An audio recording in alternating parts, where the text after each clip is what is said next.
గురూజీ 72 గంటల్లోనే ఫోన్లోని అద్భుతమైన జ్యోతిష్య పరిష్కారం చూపిస్తారు. నమ్మండి, నమ్మకపోండి, ఇది నిజం. శ్మశాన కాళి రుద్ర చౌడీదేవి ఆరాధకులు నంబర్ 1 వశీకరణ స్పెషలిస్ట్.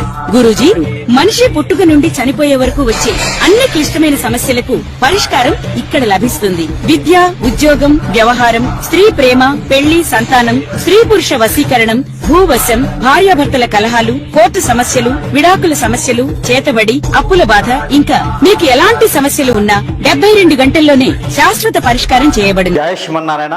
నేను మీ ఐకాన్ ఆస్ట్రాలజర్ గట్టుపల్లి సురేష్ బాబు.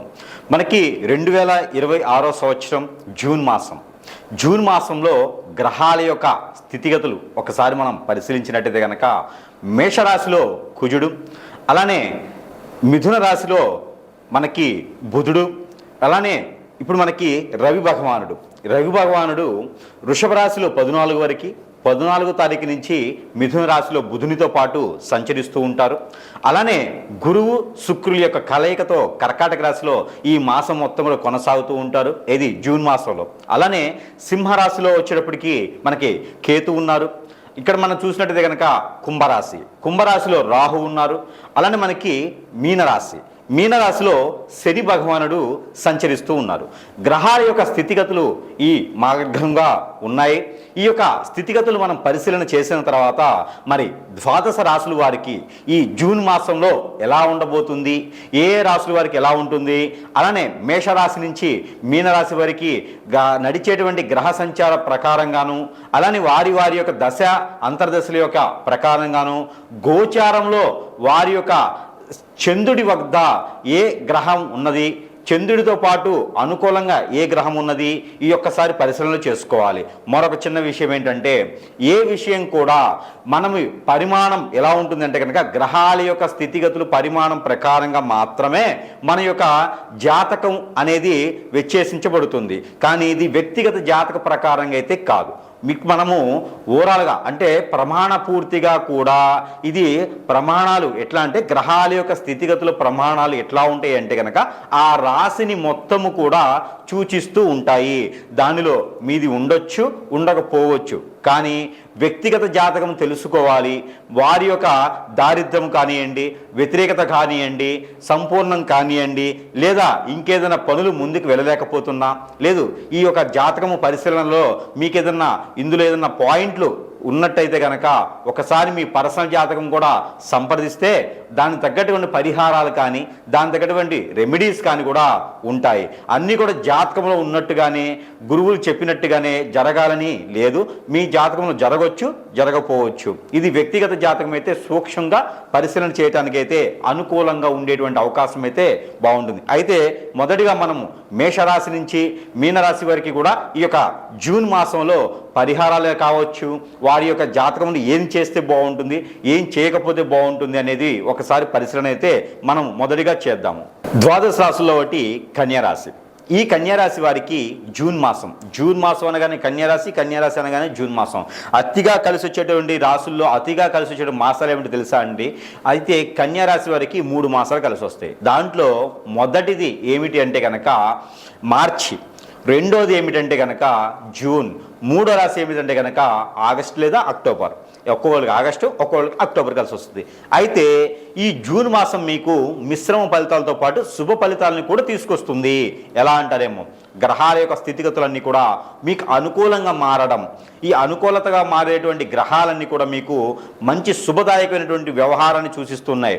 మీకు ఒక మంచి గురుస్థానం వచ్చేలాగా, మీకు మంచి పేరు, ప్రఖ్యాత, హోదా, డబ్బు, పలుకుబడి అన్నీ కూడా సమకూరేలాగా మీకు ఉన్నటువంటి శక్తులే అంటే మీకున్నటువంటి పక్కన ఉన్నటువంటి వ్యక్తులు ఎవరైతే ఉన్నారో వారందరూ కలిసి మీ యొక్క సన్మాన సత్కారాలు చేసేటువంటి అదృష్టం ఈ జూన్ మాసంలో మీకు లభ్యపడుతుంది.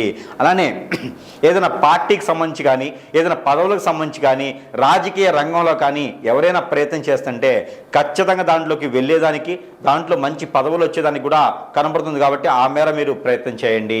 అలానే మీకు ఈ జూన్ మాసంలో కనుక కొత్తగా ఏదైనా వ్యాపారం పెట్టాలనుకుంటే కనుక వ్యాపారం వృద్ధి అవుతుంది. కాబట్టి ఈ 14వ తారీఖు తర్వాత ఏదైనా వ్యాపారం పెట్టుకుంటే చాలా బాగుంటుంది.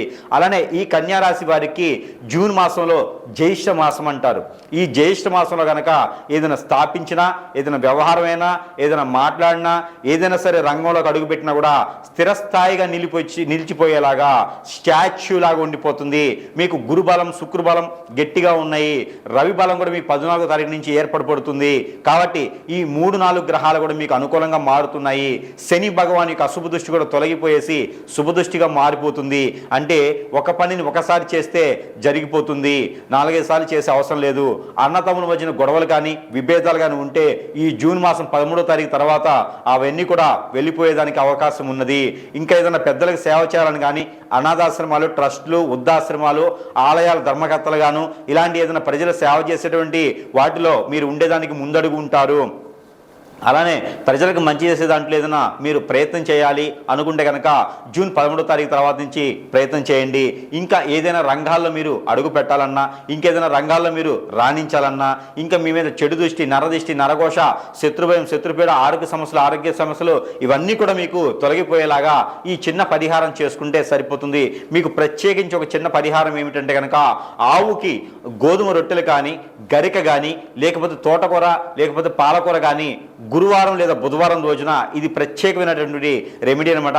ఆర్థికంగా ఇబ్బంది పడేవారు, అనారోగ్య పాలైన వారు, ఏదైనా మాట పడేటి వాళ్ళు, డబ్బు రాని వాళ్ళు, అవకాశం లేని వారు అందరూ కూడా ఇలాంటి చిన్న పరిహారం ఆవుకు తినిపించడం ద్వారా ఒక్క వారం తినిపియండి. మరొక వారం లోపు మీకు ఏదో ఒక రకమైనటువంటి అవకాశం చెంత చేరేటువంటి దానికైతే ఉంది, అందిపుచ్చుకోండి. ఈ యొక్క చిన్న పరిహారం చేసుకొని కూడా అదృష్టవంతులు అవ్వదు. ఇకపోతే ఈ రాశి వారు గనక ఈ చిన్న పరిహారం చేసుకున్నట్టయితే గనక కొంతమేర మొత్తం పూర్తిగా దారిద్ర్యం పోయేటట్టు లేకపోయినా కొంతమేర అయితే అదృష్టమైతే ఉంటుంది, మిశ్రమ ఫలితాలు అయితే లబ్ధి పొందుతాయి. ఇంకా కూడా మీకు ఈ ఫలితాలు సరిపోవట్లేదు అనుకుంటే కనుక ఖచ్చితంగా మనము మంత్రోచ్చారణ చేసినటువంటి ఎన్నో రకాలైనటువంటి వస్తువుల్ని మనం ప్రజల వద్దకి చెంతకే చేర్చేటువంటి సదవకాశం కూడా మన దగ్గర లభ్యపడుతుంది. కాబట్టి ప్రతి ఒక్కరూ గురువు దగ్గరికి రావాలి అనేటువంటి సమయం దొరకపోవచ్చు.